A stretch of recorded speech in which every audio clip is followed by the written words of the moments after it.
ನಮೋ ತಸ್ಸ ಭಗವತು ಅರ್ಹತೋ ಸಮ್ಮಾ ಸಂಬುದ್ಧಸ್ಸ. ಬುದ್ಧ ಧಮ್ಮ ಸಂಘ ತ್ರಿರತ್ನಗಳಿಗೆ ನಮಿಸುತ್ತಾ ಪರಮ ಪೂಜ್ಯ ಬೋಧಿಸತ್ವ ಡಾಕ್ಟರ್ BR ಅಂಬೇಡ್ಕರ್ ಅವರ ಪಾದಗಳಿಗೆ ನಮಿಸುತ್ತಾ ಪೂಜ್ಯ ಮನೋರಕಿತ ಬಂತೇಜಿಯವರ ಪಾದಗಳಿಗೆ ನಮಿಸುತ್ತಾ ಇವತ್ತಿನ ಈ ನಮ್ಮ ಕಾರ್ಯಕ್ರಮಕ್ಕೆ ಎಲ್ಲ ಉಪಾಸಕರನ್ನು ಸ್ವಾಗತವನ್ನು ಕೋರ್ತಾ ಇವತ್ತಿನ ಈ ಧಮ್ಮ ಪ್ರವಚನವನ್ನು ನಾವು ಧಮ್ಮವನ್ನು ತಿಳ್ಕೊಳ್ಳೋದಕ್ಕೆ ಪ್ರಯತ್ನ ಪಡೋಣ. ಧಮ್ಮ ಪದದಲ್ಲಿ ಅಪ್ಪಮಾದ ಪದದಲ್ಲಿ ಒಂದೆರಡು ಗಾದೆಗಳನ್ನ ತೆಗೆದುಕೊಂಡು ಅದರ ಬಗ್ಗೆ ಸ್ವಲ್ಪ ಚರ್ಚೆಯನ್ನು ಮಾಡೋಣ. ಮೊದಲು ಒಂದು 3 ಗಾದೆಗಳನ್ನ ನಾನು ಹೇಳ್ತೇನೆ. ಅದಾದಮೇಲೆ ಅದ್ರ ಬಗ್ಗೆ ಸ್ವಲ್ಪ ಯಾವಾಗ ಏನು ಹಿನ್ನೆಲೆಗಳನ್ನು ನಾನು ಹೇಳಲಿಕ್ಕೆ ಪ್ರಯತ್ನ ಪಡ್ತೇನೆ. ಇದನ್ನು ಕೇಳಿರ್ತೀರಾ, ಮೋಸ್ಟ್ಲಿ ಹೇಳಿದ್ದೀವ ಅಂತ ನನಗೆ ಸ್ವಲ್ಪ ಅನುಮಾನ ಇದೆ. ರೈಟ್. ಅಪ್ಪಮಾದ ಹೋಗು. ಮೊದಲನೇ ಗಾತ. ಅಪ್ಪಮಾದೋ ಅಮತ ಪದಂ ಪಮಾದೋ ಮಚ್ಚುನೋ ಪದಂ ಅಪ್ಪ ಮತ್ತಾನ ಮೀಯಂತಿ ಏಪಮತ್ತ ಯಥಾಮತ ಏವಂ ವಿಶೇಷತೋ ಜ್ಞಾತ್ವಾ ಅಪ್ಪಮಾದಂಪಿ ಪಂಡಿತ ಅಪ್ಪಮಾದೆ ಪಮೋದಂತಿ ಹರಿಯಾನಂ ಗೋಚರೇರತ ತೇಜಾಯಿನೋ ಸಾತತಿಕ ನಿಚ್ಚಂ ದಳ್ಳಪರ ಕಾಮ ಪುಸ್ಸಂತಿ ಧೀರ ನಿಬ್ಬಾನಂ ಯೋಗಕ್ಷೇಮಂ ಅನುತ್ತರಂ. ಅಂದರೆ ಅಪ್ಪಮಾದು ಅಮತ ಪದ ಅಂದರೆ ಪ್ರಮಾದ ಅಂತಂದ್ರೆ ಏನು? ಪ್ರಮಾದ ಅಂತ ಹೊರಟಾಗ ಹೇಳ್ತೀವಲ್ಲ, ಪ್ರಮಾದ ತಪ್ಪು. ಅಪ್ಪಮಾದ ಅಂತಂದ್ರೆ ಅಪ್ರಮಾದ. ಯಾವಾಗ ಪ್ರಮಾದಗಳಾಗೋದಿಲ್ಲ? ನಾವು ಎಚ್ಚರಿಕೆಯಿಂದ ಇದ್ದಾಗ ಪ್ರಮಾದಗಳು ಆಗೋದಿಲ್ಲ. ಆಗೇನಾಗುತ್ತೆ? ಅಮತ ಪದ ಅಂದರೆ ಅದು ಅಮೃತತ್ವದ ಕಡೆಗೆ ಅದು ನಮ್ಮನ್ನು ಕೊಂಡೊಯ್ಯುತ್ತೆ. ಓಕೆ. ಅಮತ ಪದಂ ಅಂತಂದ್ರೆ ಅಮತದ ದಾರಿ. ಓಕೆ. ಪಮಾದ ಮಚ್ಚುನೋ ಪದ. ಪ್ರಮಾದವನ್ನು ಮಾಡಿದ್ರೆ, ತಪ್ಪುಗಳನ್ನ ಕೆಡಗಳನ್ನ ಮಾಡಿದ್ರೆ ಏನಾಗುತ್ತೆ? ಅದು ಮಚ್ಚುನೋ ಪದ. ಮಚ್ಚು ಅಂತಂದ್ರೆ ಸಾವು. ಓಕೆ. ಸಾವಿನ ಕಡೆಗೆ ಅದು ನಮ್ಮನ್ನು ತೆಗೆದುಕೊಂಡು ಹೋಗುತ್ತೆ. ಅದು ಸಾವಿನ ಹಾದಿ. ಓಕೆ. ಅಪ್ಪಮತ್ತಾನ ಮೀಯಂತಿ ಅಂದರೆ ಎಚ್ಚರಿಕೆಯಿಂದ ಇರುವವನು ಅಪ್ರಮಾದದಿಂದ ಯಾವಾಗಲೂ ಕೂಡ ಎಚ್ಚರಿಕೆಯಿಂದ ಯಾವನು ಇರ್ತಾನೋ ಅವನಿಗೆ ಸಾವಿರೋದಿಲ್ಲ. ಅಂದರೆ ಸತ್ರು ಕೂಡ ಅವನ ಹೆಸರು ಉಳಿಸ್ಕೊಡುತ್ತೆ. ಓಕೆ. ಏಪಮತ್ತ ಯಥಾಮತ ಎಚ್ಚರಿಕೆ ಇಲ್ಲದಿರುವವರು ಬದುಕಿದ್ರು ಕೂಡ ಸತ್ತಂತೆ ಇರ್ತಾರೆ. ಅದೇ ಥರ ಏವಮೀಸತೋ ಜ್ಞಾತ್ವ ಅಂದರೆ ಎಚ್ಚರಿಕೆಯಲ್ಲಿರುವ ಈ ವಿಶೇಷತೆಯನ್ನು ಅರಿತ ಜ್ಞಾನಿಗಳು ಅಪ್ಪಮಾದಿ ಪಂಡಿತ ಅಂದರೆ ಎಚ್ಚರಿಕೆಯಲ್ಲಿಯೇ ಆನಂದವನ್ನು ಪಡ್ತಾರೆ ಮತ್ತು ಶ್ರೇಷ್ಠರು ನಡೆದ ಹಾದಿಯಲ್ಲಿ ನಡೆದು ಸಂತೋಷವನ್ನು ಪಡ್ತಾರೆ. ಇದು ಈ ಗಾಥೆಯ ಒಂದು ಅರ್ಥ. ಇದರ ಹಿನ್ನೆಲೆಯನ್ನು ಈ ಧಮ್ಮಪದದ ಪ್ರತಿಯೊಂದು ಗಾಥೆಗಳಿಗೂ ಒಂದೊಂದು ಹಿನ್ನೆಲೆಗಳಿದೆ. ಓಕೆ. ಈ ಎಚ್ಚರಿಕೆ ಬಗ್ಗೆ ನಾವು ತಿಳ್ಕೋಬೇಕು ಅಂತಂದರೆ ಸಾಮವತಿ ಬಗ್ಗೆ ಸ್ವಲ್ಪ ನಾವು ತಿಳ್ಕೊಳ್ಳೋದಕ್ಕೆ ಪ್ರಯತ್ನ ಪಡೋಣ. ಥಿಯರಿ ಗಾಥೆಗಳು ಬರ್ತವೆ. ಅದು ಸೆಪ್ರೇಟ್ ಪುಸ್ತಕ ಇದೆ, ಮಹಾಬೋಧಿನಲ್ಲಿ ಸಿಗ್ತದೆ, ಓದಿಬೇಕಾದಲ್ಲಿ ಅದರಲ್ಲಿ ಸಿಗುತ್ತೆ. ಓಕೆ. ಅದರಲ್ಲಿ ಇವರು ಥಿಯರಿ ಅಲ್ಲ ಆ್ಯಕ್ಚುಲಿ, ಆದರೂ ಕೂಡ ಥಿಯರಿ ಗಾತ್ರದಲ್ಲಿ ಇವತ್ತು ಇದು ಬರ್ತದೆ. ಸಾಮವತಿ ಅಂತಂತಂದರೆ ಅವಳು ಉದಯನ ಕೋಸಂಬಿ ರಾಜ್ಯ ಕೇಳಿದ್ದೀರಾ? ಕೋಸಂಬಿ ಇವತ್ತಿನ ಅಲಹಾಬಾದ್ ಇದೆಯಲ್ಲ, ಅಲಹಾಬಾದ್ ಅಕ್ಕಪಕ್ಕದಲ್ಲೆಲ್ಲೋ ಇದ್ದಂತಹ ಒಂದು ಇದು ರಾಜನ ಒಂದು ಸಾಮ್ರಾಜ್ಯ. ಅಲ್ಲಿನ ರಾಜ ಉದಯನ. ಓಕೆ. ಉದಯನಿಗೆ 3 ಜನ ಹೆಂಡತಿಯರು. ಅದರಲ್ಲಿ ಸಾಮವತಿ ಕೂಡ ಒಬ್ಬಳು. ಸಾಮವತಿ ಅವಳದ್ದು ಹಿನ್ನೆಲೆ ಇನ್ನೂ ತುಂಬ ಚೆನ್ನಾಗಿದೆ. ಅವಳು ಸಣ್ಣವಳಿದ್ದಾಗ ಅವರ ಊರಿನಲ್ಲಿ ಅವತ್ತಿನ ಕಾಲದಲ್ಲಿ ಪ್ಲೇಗ್ ಅಟ್ಯಾಕ್ ಆಗಿತ್ತು. ಅವಳು ತುಂಬ ಶ್ರೀಮಂತ ಕುಟುಂಬದವಳು. ಅವ್ರ ತಂದೆ ಈ ನಮ್ಮ ಉದಯನ ರಾಜನ ಒಬ್ಬ ಮಿನಿಸ್ಟರ್ ಇರ್ತಾನೆ, ಫೈನಾನ್ಷಿಯಲ್ ಮಿನಿಸ್ಟರ್, ಅವನ ಸ್ನೇಹಿತ. ಆದರೆ ಪ್ಲೇಗ್ ಬಂದಾಗ ಅವ್ರ ಊರಿನಲ್ಲಿ ತುಂಬ ತೊಂದರೆ ಆಗ್ತದೆ, ಎಲ್ಲ ಜನಗಳು ಸಾಯ್ತಾ ಇರ್ತಾರೆ. ಆಗ ಈ ಮಾಸಾಗಿ ಎಲ್ರಿಗೂ ಪಬ್ಲಿಕ್ಕಾಗಿ ಊಟವನ್ನು ಹಾಕ್ತಾ ಇರ್ತಾರೆ. ಈ ಚಿತ್ರಗಳಲ್ಲಿ. ಇವಾಗ ಕರೋನಾ ಬಂದಾಗೆಲ್ಲ ಕೊಡ್ತಾ ಇದ್ರು ನಂತರ ಇವ್ರಿಗೂ ಕೂಡ ತುಂಬ ತೊಂದರೆ ಆಗ್ತದೆ. ಅವ್ರ ಅಪ್ಪ ಅಮ್ಮ ಮತ್ತು ಇವಳು ತುಂಬ ಒಂದು ಸಣ್ಣ ಹುಡುಗಿ, ಸಮವತಿ ಆಗ ಒಂದು 12 ವರ್ಷ 13 ವರ್ಷ ಇರ್ಬೋದು. ಅವಳು ಅವಳನ್ನ ಕರ್ಕೊಂಡು ಹಳ್ಳಿಯಿಂದ ಸಿಟಿಗೆ ಇವನ ಸ್ನೇಹಿತನ ಹತ್ರ ಬರ್ತಾನೆ. ಸ್ನೇಹಿತ ಫೈನಾನ್ಸ್ ಮಿನಿಸ್ಟರ್ ಆಗಿರ್ತಾನೆ. ಆಗ ಚಿತ್ರದಲ್ಲಿ ಎಲ್ಲರೂ ಹೊಂದಿಸ್ತಾ ಇರ್ತಾರಲ್ಲ, ಒಂದು ಅದಕ್ಕೆ ಅಂತ ಒಂದು ಗೋಸಾಲ ಅಂತ ಏನೋ ಕರೀತಾರೆ, ಅಲ್ಲಿ ಉಳ್ಕೊಳ್ಳೋದಕ್ಕೆ ವ್ಯವಸ್ಥೆ ಮಾಡ್ತಾನೆ. ಮತ್ತು ಆಹಾರವನ್ನು ಹಂಚ್ವಾಗ ಈ ಮಗಳಿಗೆ ಕಳಿಸ್ತಾನೆ ಅಪ್ಪ. ಮಗಳು ಫಸ್ಟ್ ದಿನ ಹೋಗ್ತಾಳೆ, 3 ಜನಕ್ಕೆ ಆಹಾರ ತಗೊಳ್ತಾಳೆ, ಅಪ್ಪ ಅಮ್ಮ ಇವಳು. ಮೊದಲನೇ ದಿನ ಅವ್ರ ಅಪ್ಪ ತೆಗೆದುಕೊಡ್ತಾನೆ ಪ್ಲೇಗಿಂದ. 2ನೇ ದಿನ ಹೋಗ್ತಾಳೆ, ಇಬ್ಬರು ಆಹಾರ ತಗೊಬರ್ತಾಳೆ. 2ನೇ ದಿನ ಅವ್ರ ತಾಯಿ ತಿರ್ಕೊಬಿಡ್ತಾಳೆ. 3ನೇ ದಿನ ಹೋಗ್ತಾಳೆ. 3ನೇ ದಿನ ಹೋದಾಗ ಒಬ್ಬಳಿಗೆ ಆಹಾರವನ್ನು ಕೇಳ್ತಾಳೆ. ಆಗ ಆಹಾರ ಕೊಡ್ತಕ್ಕಂಥ ಒಬ್ಬ ವ್ಯಕ್ತಿ ಇರ್ತಾನೆ, ಅವನ ಹೆಸರು ಮಿತ್ತ ಅಂತ. ಮಿತ್ತ ಅಂದರೆ ಮಿತ್ರ. ಅವನು ಒಂದು ಡಾಂಟ್ ಕೊಡ್ತಾನೆ, ನೀನು ಮೊದಲನೇ ದಿನ ಬಂದೆ ತುಂಬ ಜಾಸ್ತಿ 3 ಜನಕ್ಕಾಗುವಷ್ಟು ತಗೊಂಡೋದೆ, 2ನೇ ದಿನ ಬಂದೆ ಇಬ್ರಿಗಾಗುವಷ್ಟು ತಗೊಂಡೋದೆ, 3ನೇ ದಿನ ನಿನಗೆ ಎಷ್ಟು ಬೇಕು ಅಷ್ಟೇ ತಗೊಂಡು ಹೋಗ್ತಾ ಇದೀಯಾ. ಈಗ ಗೊತ್ತಾಯ್ತು ನಮ್ಮ ನಿನಗೆ, ಅಂದರೆ ನಿನಗೆ ಅಂದರೆ ಅಗತ್ಯಕ್ಕಿಂತ ಜಾಸ್ತಿ ತಗೊಂಡೋಗಿ ಪ್ರಿಸರ್ವ್ ಮಾಡಿಕೊಂಡ್ರೆ ಯೂಸ್ ಆಗೋದಿಲ್ಲ ಅಂತಕ್ಕಂಥದ್ದು ಗೊತ್ತಾಯ್ತು ನಮ್ಮ ನಿನಗೆ ಅಂತ ಅಂದ್ಬಿಟ್ಟು ಹೇಳ್ತಾನೆ. ಆಗ ಅವಳು ನಡೆದಿದ್ದನ್ನು ಹೇಳ್ತಾರೆ, ಇಲ್ಲ ಮೊದಲನೇ ದಿನ ನಾವು 3 ಜನ ಇದ್ವಿ, ಮೊದಲನೇ ದಿನ ಅಪ್ಪ ತಿಳ್ಕೊಂಡ್ರು, ಮತ್ತು 2ನೇ ದಿನ ಅಮ್ಮ ತಿಳ್ಕೊಂಡ್ರು, ಈಗ ಇರೋದು ನಾನು ಒಬ್ಬಳೇ ಅಂತ ಅಂದ್ಬಿಟ್ಟು ಹೇಳ್ತೀನಿ. ಆಗ ಅವ್ನು ತುಂಬ ಬೇಜಾರಾಗ್ಬಿಡ್ತದೆ, ಅಯ್ಯೋ ನಾನು ಈ ಸಣ್ಣ ಹುಡುಗಿಗೆ ನಾನು ಈ ಥರ ಹೇಳ್ಬಿಟ್ನಲ್ಲ ಅಂತ ಅಂದ್ಕೊಂಡು ಬೇಜಾರಾಗ್ತದೆ. ಈಗ ಹಾಗಾದರೆ ನಿನಗೆ ಅಪ್ಪ ಅಮ್ಮ ಯಾರೂ ಇಲ್ಲ, ನೀನು ನನ್ನ ಜೊತೆನೇ ಇರಮ್ಮ, ನಾನೇ ನಿನ್ನನ್ನು ಅಡಾಪ್ಟ್ ಮಾಡ್ಕೋತೀನಿ. ಅದರಿಂದ ನನಗೂ ಒಬ್ಳು ಮಗಳು ಸಿಕ್ಕಂಗಾಗುತ್ತೆ, ನಿನಗೂ ಅಪ್ಪ ಅಮ್ಮ ಸಿಕ್ಕಂಗಾಗತ್ತೆ, ನನ್ನ ಜೊತೆನೇ ಇದ್ಬಿಡು ಅಂದ್ಬಿಟ್ಟು ರಿಕ್ವೆಸ್ಟ್ ಮಾಡ್ತಾನೆ. ಆಗ ಒಪ್ಕೋತಾಳೆ ಅವಳು, ಅವ್ರಿಗೂ ಯಾರೂ ಇರೋಲ್ಲ, ಒಪ್ಕೋತಾಳೆ. ಒಪ್ಕೊಂಡು ಅವರ ಇದರಲ್ಲೇ ಇರ್ತಾರೆ. ಆ ಗೋಶಾಲವನ್ನು ನಡೆಸ್ತಾ ಇರ್ತಾನಲ್ಲ ಆ ಫೈನಾನ್ಷಿಯಲ್ ಮಿನಿಸ್ಟ್ರು, ಅದು ನಡೆಸ್ತಕ್ಕಂಥ ಸಂದರ್ಭದಲ್ಲಿ ಎಲ್ಲ ಕ್ರೌಡ್ ಆಗ್ತಾ ಇರ್ತದೆ. ಎಲ್ಲರೂ ಆಹಾರಕ್ಕೆ ಬರ್ತಾರೆ, ಲೈನ್ ಇರಲ್ಲ. ರೈಲ್ವೆ ಸ್ಟೇಷನ್ಗೆ ಟಿಕೆಟ್ ತಗೊಳಕ್ಕೆ ಹೋದಾಗ ಹೆಂಗಿರ್ತದೆ ಹಾಗೆ ಕ್ರೌಡು, ತುಂಬ ಕ್ರೌಡ್ ಇರ್ತದೆ. ಇವಳು ಬಂದು ಅವಳ ಮಗಳಾಗಿ ಅಡಾಪ್ಟ್ ಆದಮೇಲೆ ಅದನ್ನೆಲ್ಲ ತುಂಬ ಶಿಸ್ತುಬದ್ಧವಾಗಿ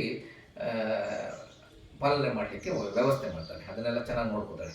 ಎಲ್ಲರೂ ಕ್ಯೂನಲ್ಲಿ ಬರಬೇಕು ಆ ಥರ ಎಲ್ಲ ನೋಡ್ಕೊಳ್ತಾ ಇರ್ತಾಳೆ. ಅದನ್ನು ನೋಡ್ಕೊಳ್ತಾ ಇರಬೇಕಾದ್ರೆ ಒಂದು ವಾರದಲ್ಲಿ ಅವನಿಗೆ ತುಂಬ ಆಶ್ಚರ್ಯ ಆಗ್ತದೆ. ಯಾರಿಗೆ?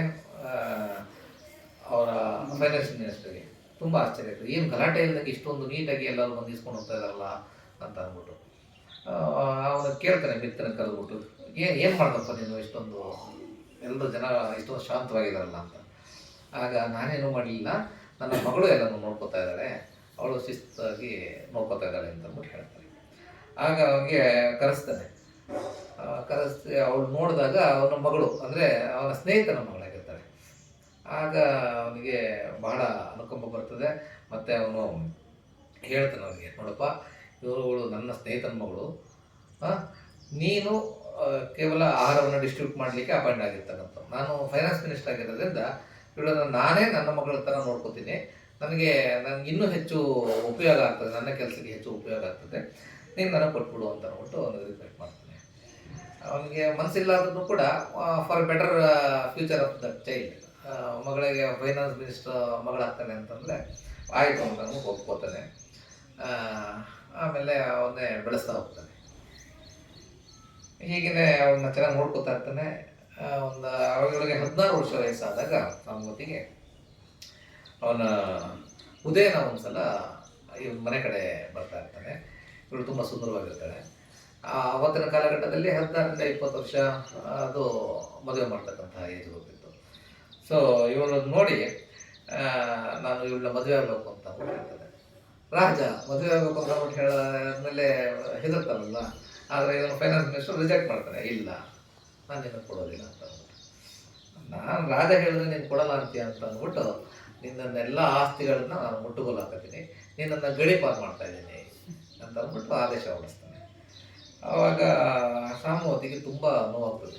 ಅಯ್ಯೋ ನನ್ನಿಂದಾಗಿ ಇವನು ಯಾಕೆ ನನ್ನ ತಂದೆಗೆ ತೊಂದರೆ ಆಗ್ತದಲ್ಲ, ಅವ್ರ ಮನೆಗೆ ತೊಂದರೆ ಆಗ್ತದಲ್ಲ ಅಂತ ಅಂದ್ಬಿಟ್ಟು ಇವಳೇ ಖುದ್ದಾಗಿ ಉದಯನ ಹತ್ರ ಹೋಗಿ, ಇಲ್ಲ ನಾನು ಮದುವೆಗೆ ರೆಡಿ ಇದ್ದೀನಿ ಅಂತ ಅಂದ್ಬಿಟ್ಟು ಒಪ್ಕೋತಾರೆ. ಸೊ ಆಗ ಅವನು ಮದುವೆ ಆಗ್ತಾನೆ, ಅವನ ಫೈನಾನ್ಸ್ ಮಿನಿಸ್ಟರ್ನ ಪೊಸಿಷನ್ ಹಂಗೇನೆ ರಿಟೈನ್ ಮಾಡ್ತಾನೆ. ಇವ್ರು ಮದುವೆ ಆಗೋಕ್ಕೂ ಮುಂಚೆ ರಾಜನಿಗೆ ಇನ್ನ ಇಬ್ರು ಹೆಂಡತಿಯರು ಇರ್ತಾರೆ. ಯಾರ್ಯಾರು? ಮಾಗಂದಿಯ ಒಬ್ಳು, ಮತ್ತೆ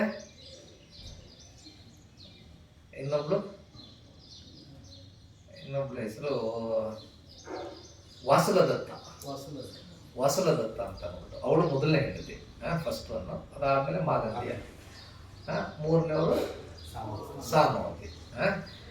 ಅವ್ರಿಗೆ ಯಾವುದೇ ರೀತಿ ಆವತ್ತಿನ ದಿನಗಳಲ್ಲಿ ರಾಜನಿಗೆ ಮಲ್ಟಿಪಲ್ ಹೆಂಡತಿ ಇರ್ತಿದ್ರು. ಯಾವುದೇ ರೀತಿ ಇದಿರಲಿಲ್ಲ. ಅಂದರೆ ಅವರೇ ಒಪ್ಕೊಂಡೇ ಇದು ಮಾಡ್ಕೊಳ್ತಾರೆ. ಸಾಮವತಿ ಬಂದಾಗ ಎಲ್ಲರೂ ಖುಷಿಯಾಗೇ ಇರ್ತಾರೆ. ಸಾಮವತಿಗೆ ಸೆಪ್ರೇಟ್ ಒಂದು ಅರಮನೆ ಇರ್ತದೆ. ಅವಳಿಗೆ ಅವಳದೇ ಆದಂತಹ ಒಂದಷ್ಟು ಜನ ಸೇವಕಿಯರನ್ನ ಕೊಡ್ತಾನೆ. ಅದರಲ್ಲಿ ಒಬ್ಬಳು ಕುಜುತ್ತರ ಅಂತ ಅಂದ್ಬಿಟ್ಟು ಒಬ್ಬಳು ಇರ್ತಾರೆ. ಕುಜುತ್ತರ ಅಂತಂದರೆ ಆ್ಯಕ್ಚುಲಿ ಹೆಸರಲ್ಲ, ಆ್ಯಕ್ಚುಲಿ ಗೂನ್ ಬೆಂದಿರ್ತಕ್ಕಂಥವ್ರಿಗೆ ಕುಜುತ್ತರ ಅಂದರೆ ಕುರೂಪಿಯಾಗಿ ಗೂನ್ ಬೆಂದಿರ್ತದಲ್ಲ ಅಂಥವ್ರಿಗೆ ಕುಜುತ್ತರ ಅಂತ ಕರಿತಾ ಇರ್ತಾರೆ. ಅವಳಿಗೆ ಇವಳು ಚೀಫ್ ಸೇವಕಿ.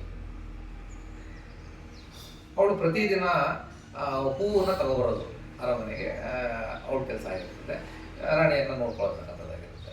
ಪ್ರತಿದಿನ ಏನು ಮಾಡ್ತಾ ಇರ್ತಾಳೆ, ಅವಳು ಹೂವನ್ನು ತಂದು ಕೊಡ್ತಾ ಇರ್ತಾರೆ. ಒಂದು ದಿನ ಹೂವನ್ನ ತಗೋಬೇಕಾದ್ರೆ ನೀವು ಸುಮನನ್ನು ಕೇಳಿರ್ಬೇಕು. ಸುಮನದ ಫ್ಲೋರಿಸ್ಟ್ ಅವನ ಕತೆ ಹೇಳಿದ್ದೇನೆ, ಅವನಿಂದ ತರ್ತಾ ಇರ್ತಾಳೆ ಅವಳು. ಒಂದು ದಿನ ಅವನು ಭಗವಾನ್ ಬುದ್ಧರು ಬಂದಿದ್ದಾರೆ, ಅವರು ಪ್ರವಚನ ಇದೆ ಅಂತ ಅಂದ್ಬಿಟ್ಟು ಇವಳಿಗೆ ಕುಜುತ್ತರಂಗೆ ಹೇಳ್ತಾರೆ. ಕೇಳಿದಾಗ ಅವಳಿಗೆ ಭಗವಾನ್ ಬುದ್ಧರ ಹೆಸರು ಕೇಳಿದಂಗೆ ಸ್ವಲ್ಪ ಸ್ಟ್ರೈಕ್ ಆಗುತ್ತೆ. ಅವಳು ತುಂಬ ಕುರೂಪಿಯಾದ್ರೂ ಕೂಡ ಒಂದು ಪಾರಮಿಗಳ ಒಂದು ಶಕ್ತಿ ಚೆನ್ನಾಗಿರ್ತದೆ ಅವಳಿಗೆ. ಅವಳು ಅದನ್ನು ಕೇಳಿ ಪ್ರವಚನವನ್ನು ಕೇಳಬೇಕು ಅಂತ ಅಂದ್ಬಿಟ್ಟು ಹೋಗ್ತಾಳೆ. ಬುದ್ಧರ ಹತ್ರ ಪ್ರವಚನವನ್ನು ಕೇಳಿ ಅವಳು ಸೋತಪನ್ನ ಆಗ್ತಾಳೆ. ಸೋತಪನ್ನ ಆದಮೇಲೆ ಬರ್ತಾಳೆ. ಬಂದ್ಬಿಟ್ಟು ಸ್ವಲ್ಪ ಲೇಟಾಗಿ ಬಂದಿರ್ತಾಳೆ ಅವತ್ತು. ರಾಣಿಗೆ ಸಾಮವತಿಗೆ ಹೇಳ್ತಾಳೆ, ಯಾಕೆ ಲೇಟು ಅಂತ ಕೇಳಿದಾಗ ಅವಳು ಹೇಳ್ತಾಳೆ, ಹೀಗೆ ಭಗವಾನ್ ಬುದ್ಧರು ಬಂದಿದ್ದಾರೆ, ಅವರ ಪ್ರವಚನವನ್ನು ನಾನು ಕೇಳಲಿಕ್ಕೆ ಹೋಗಿದ್ದೆ, ಧಮ್ಮವನ್ನು ಕೇಳಲಿಕ್ಕೆ ಹೋಗಿದ್ದೆ. ಅವ್ರು ಏನು ಹೇಳಿದ್ರು ಧಮ್ಮ ಅಂತ ಕೇಳಿದಾಗ ಅವ್ರು ಹೇಳಿದ್ರು ಧಮ್ಮವನ್ನು ಹೇಳ್ತಾರೆ. ಇವರು ಕೂಡ ತುಂಬ ಇಂಪ್ರೆಸ್ ಆಗ್ತಾರೆ. ಆಗ ಇವರೆಲ್ಲ ಏನು ಮಾಡ್ತಾರೆ, ನೀವು ಪ್ರತಿದಿನ ಬುದ್ಧರ ಹತ್ರ ಹೋಗು, ಪ್ರವಚನವನ್ನು ಕೇಳಿ ಬಂದು ನಮಗೂ ಕೂಡ ಹೇಳಬೇಕು. ಇವಳು ಓಪನ್ ಆಗಿ ರಾಜನ ಹತ್ರ ಕೇಳಲಿಕ್ಕೆ ಧೈರ್ಯ ಇರಲ್ಲ. ಯಾಕೆಂದರೆ ಉದಯನ ಸ್ವಲ್ಪ ಕೋಪಿಷ್ಟ, ಅವನು ಮುಂದೆ ಚೇಂಜ್ ಆಗ್ತಾನೆ, ಬದಲಾಗ್ತಾನೆ. ಆದರೆ ಆ ಸಂದರ್ಭದಲ್ಲಿ ಅವನು ತುಂಬ ಕೋಪಿಷ್ಟ ಆಗಿರ್ತಾನೆ. ಸೊ ಅವನು ಇವಳು ಭಗವಾನ್ ಬುದ್ಧರ ಹತ್ರ ಹೋಗ್ತೀನಿ ಅಂತ ಅಂದ್ಬಿಟ್ಟು ಪರ್ಮಿಷನ್ ಕೇಳೋದಕ್ಕೆ ಭಯ ಸಾಮವತಿಗೆ. ಸೊ ಇವಳಿಗೆ ಕುಜುತ್ತರಿಗೆ ಕಳಿಸೋದು. ಅದಾದಮೇಲೆ ಭಗವಾನ್ ಬುದ್ಧರು ಏನಾದ್ರು ಅರಮನೆ ಮುಂದೆ ಹೋಗ್ತಾ ಇತ್ತು ಅಂತಂದ್ರೆ ಹೊರಗಡೆ ಬರ್ತಾ ಇರಲಿಲ್ಲ. ಅರಮನೆ ಗೋಡೆಗಳಲ್ಲಿ ಹೋಲ್ಸ್ ಮಾಡಿ ಅಲ್ಲಿಂದನೇ ಅವ್ರಿಗೆ ಶ್ರದ್ಧಾಪೂರ್ವಕವಾಗಿ ನಮನ ಗಂಡ ಸಲ್ಲಿಸ್ತಾ ಇರ್ತಾರೆ. ಈ ವಿಷಯ ಮಾಗಂದಿ ಗೊತ್ತಾಗ್ತದೆ. ಮಾಗಂದಿ ಆಗುತ್ತಲ್ವಾ, ಮಾಗಂದಿಯ ಕಥೆಗಳು ಸುಮಾರು ಸಲ ಹೇಳಿದ್ದೀನಿ ನಾನು. ಮಾಗಂದಿಯಾಗೆ ಬುದ್ಧರನ್ನ ಕಂಡ್ರೆ ಆಗೋದಿಲ್ಲ. ಮಾಗಂದಿಯ ದೇವದತ್ತ ಇದ್ನಲ್ಲ, ಆ ಥರ ಫೀಮೇಲ್ ಕೌಂಟರ್ ಪಾರ್ಟ್. ದೇವದತ್ತ ಯಾವ ಥರ ಭಗವಾನ್ ಬುದ್ಧರನ್ನ ದ್ವೇಷ ಮಾಡ್ತಾ ಇದ್ರು, ಅದೇ ಥರ ಮಾಗಂದಿಯ ಭಗವಾನ್ ಬುದ್ಧರನ್ನ ತುಂಬ ದ್ವೇಷ ಮಾಡ್ತಾ ಇದ್ರು. ಅವಳದು ಹಿನ್ನೆಲೆ ಗೊತ್ತಲ್ವ, ಅವಳು ಒಬ್ಬ ದೊಡ್ಡ ಬ್ರಾಹ್ಮಣನ ಮಗಳು.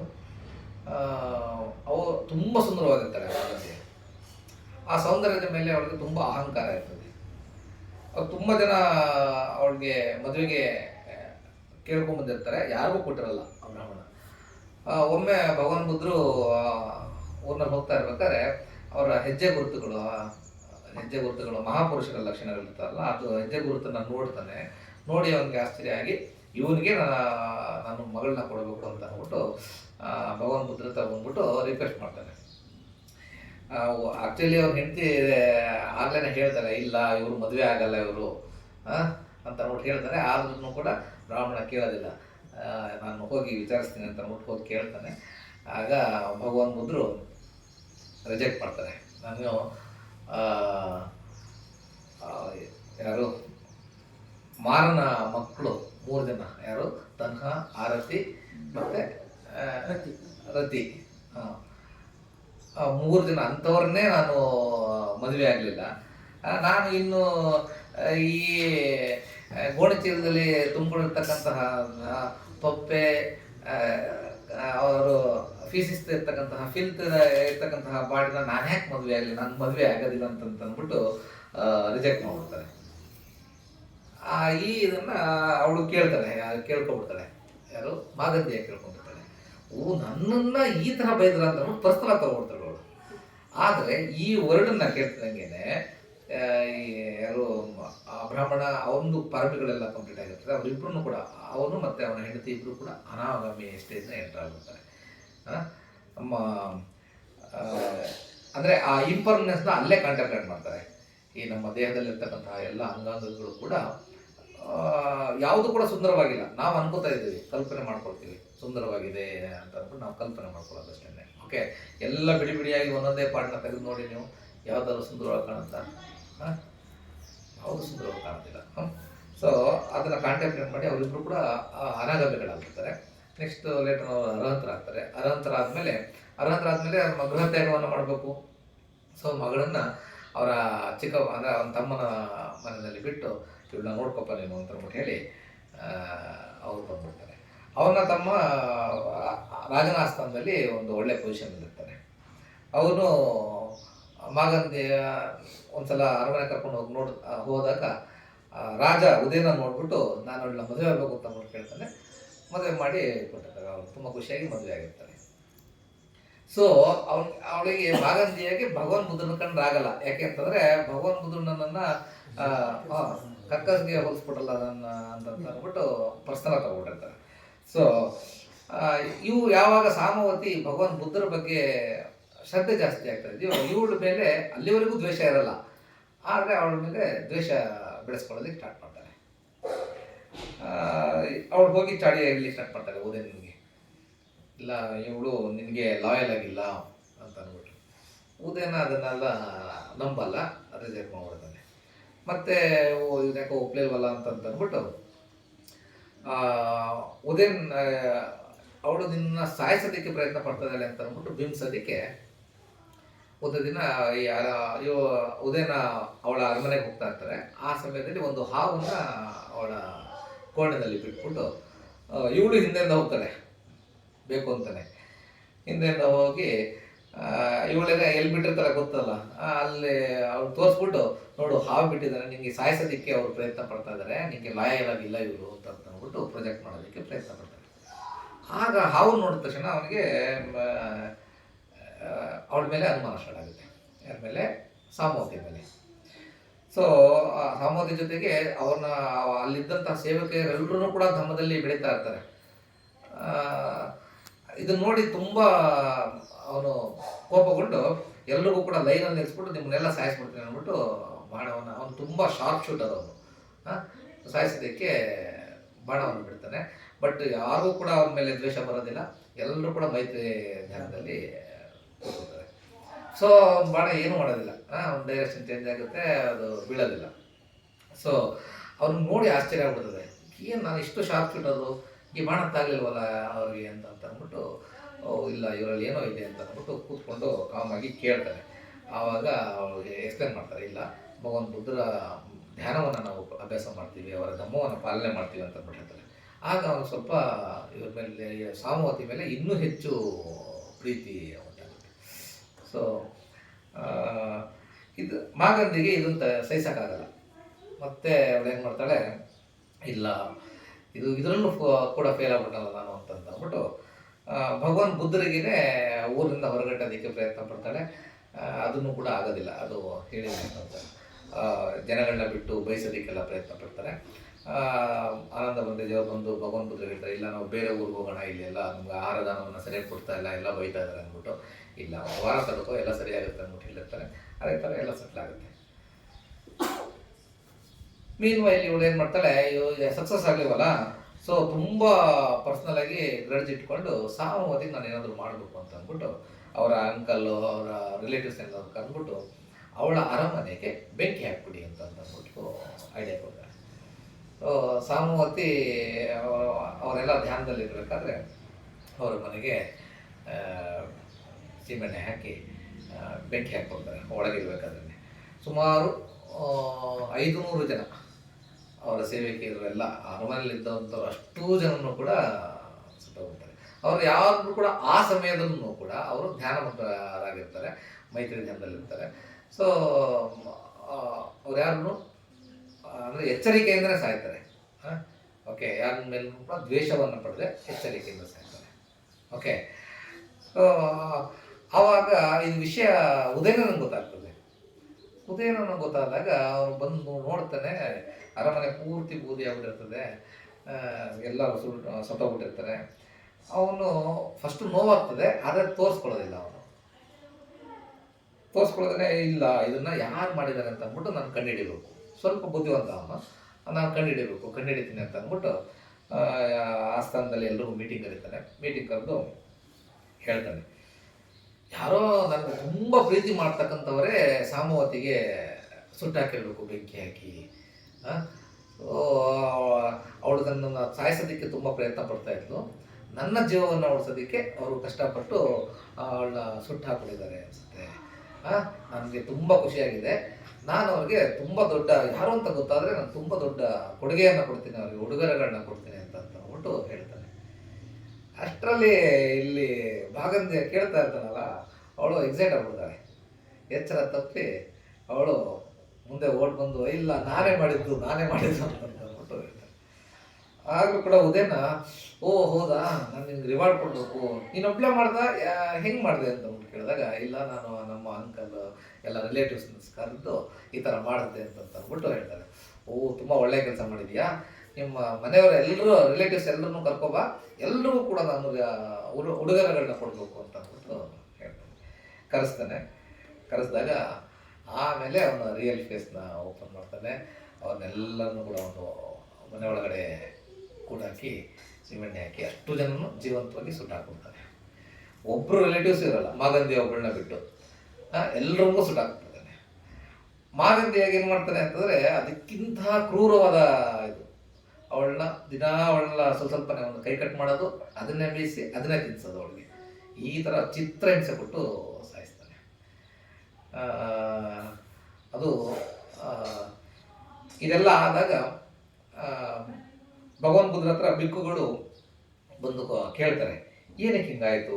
ಸಾಮವತಿ ತುಂಬ ಶ್ರದ್ಧಾವಂತ, ಬಿಕ್ಕುಗಳಿಗೆ ಭಗವಾನ್ ಬುದ್ಧರ ಮೇಲೆ ತುಂಬ ಶ್ರದ್ಧೆ ಇತ್ತು, ಆದರೆ ಅವಳಿಗೂ ಕೂಡ ಈ ಥರ ಸಾವು ಬಂತು ಯಾಕೆ ಅಂತ ಅಂದ್ಬಿಟ್ಟು ಭಗವಾನ್ ಬುದ್ಧರ ಹತ್ರ ಕೇಳ್ತಾರೆ.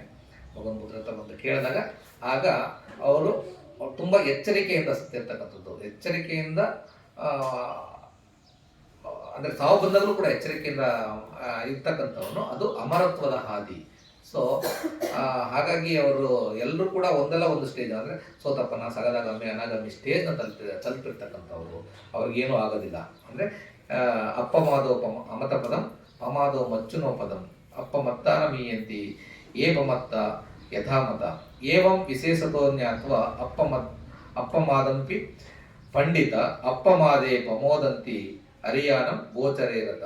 ಈ ಗಾಥೆಗಳನ್ನು ಭಗವಾನ್ ಬುದ್ಧರು ಆಗ ಹೇಳ್ತಾರೆ. ಎಚ್ಚರಿಕೆಯ ಇರುವಿಕೆ ಅಮರತ್ವದ ಹಾದಿ, ಎಚ್ಚರಿಕೆ ಇಲ್ಲದಿರುವಿಕೆ ಸಾವಿನ ಹಾದಿ.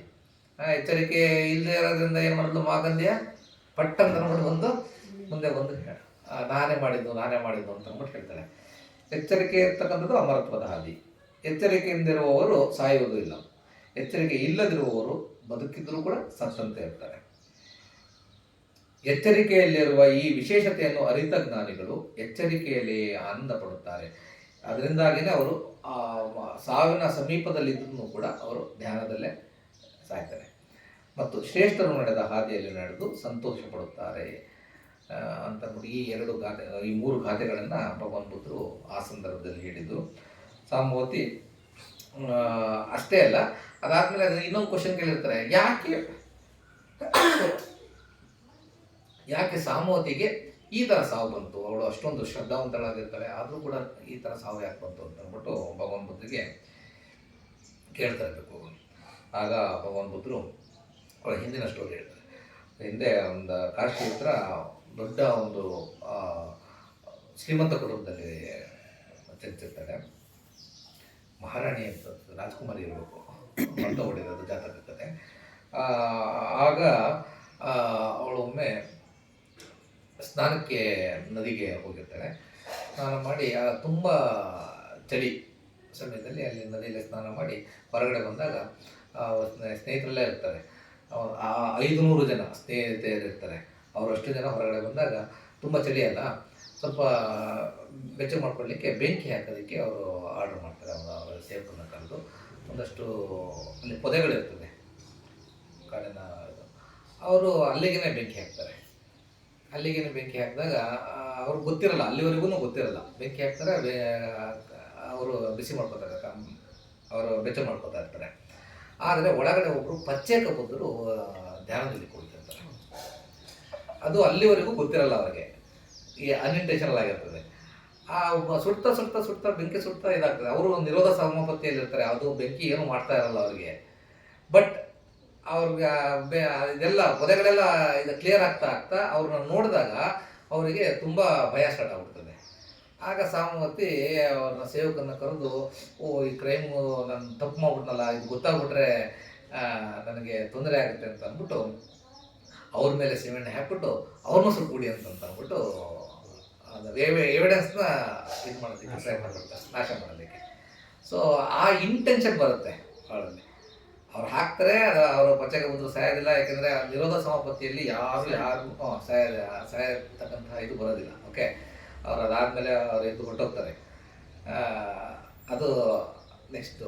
ಬಟ್ ಇವಳು ಇಂಟೆನ್ಷನ್ ಬಂತಲ್ಲ, ಆ ಇಂಟೆನ್ಷನ್ ಇಟ್ ಸೆಲ್ಫ್ ಇಸ್ ಕಮ್ಮ. ಆ ಇಂಟೆನ್ಷನ್ ಒಂದು ಸಲ ಬಂತು ಅಂದರೆ ಸಾಯಿಸಬೇಕು ಅಂತಕ್ಕಂಥ ಇಂಟೆನ್ಷನ್, ಅದು ಪಚ್ಚೆ ಕಮ್ಮುತ್ತರಿಗೆ ಆ ಕಮ್ಮದಿಂದ ಬಿಡುಗಡೆ ಆಗಲಿಕ್ಕೆ ಸಾಧ್ಯ ಇಲ್ಲ. ಸೊ ಆ ಕಮ್ಮದ ಫಲವಾಗಿ ಅವಳು ಆ 500 ಜನ ಏನು ಅವತ್ತಿನ ದಿನ ಪ್ಲ್ಯಾನ್ ಮಾಡಿ ಇದು ಮಾಡಿರ್ತಾರೋ ಅಷ್ಟು ಜನರು ಕೂಡ ಇವತ್ತು ಬೆಂಕಿಗೆ ಆಹುತಿ ಆಗ್ತವೆ ಅಂತ. ಇದು ಇದರ ಹಿನ್ನೆಲೆ ಮತ್ತು ಥೇರಿಗಾತ್ರದಲ್ಲಿ ಇವೆಲ್ಲ ಬರ್ತವೆ.